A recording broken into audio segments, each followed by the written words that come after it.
Take a look at these three words: towel, shower, and shampoo. Now, what word comes to mind when you fill in the blank? If you're thinking soap, that's totally understandable considering the words I just showed you. But surprise, it's soup. Now, don't feel bad or start questioning your sanity for guessing the wrong word. You just experienced a psychological phenomenon called priming, where exposure to one stimulus, this could be images, sounds, smells, or in this case certain words, subtly influences how you respond to a later stimulus without conscious awareness.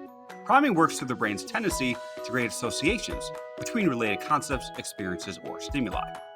And this brings us to an intriguing question. Are we truly in control of our thoughts and decisions, or are we simply reacting unconsciously to subtle cues in our environment?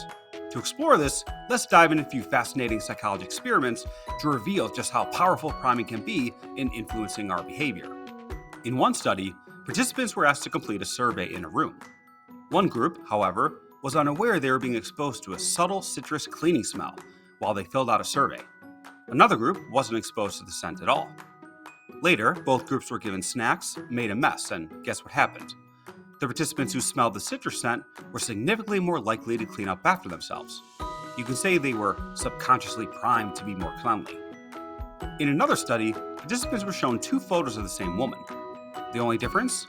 One photo had a red border and the other didn't. The result? The woman of the red border was consistently rated as more attractive. Why? Because red is often associated with love, passion, and romance. Over time, we've learned to make these associations, whether it's red roses, Valentine's Day hearts, or even blushing cheeks. In the final study, employees in an office break room were asked to pay for their drinks based on the honor system. No one was actually watching them. But here's the twist. In one group, a poster on the wall featured a pair of eyes, making it look like someone was watching. The other group had a neutral poster like flowers. The results?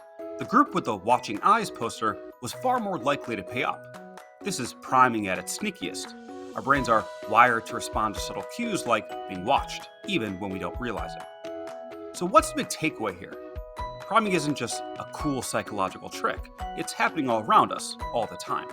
From marketing campaigns that prime you to feel a certain way about a product, to the layout of grocery stores subtly nudging you to buy specific items. Priming is everywhere.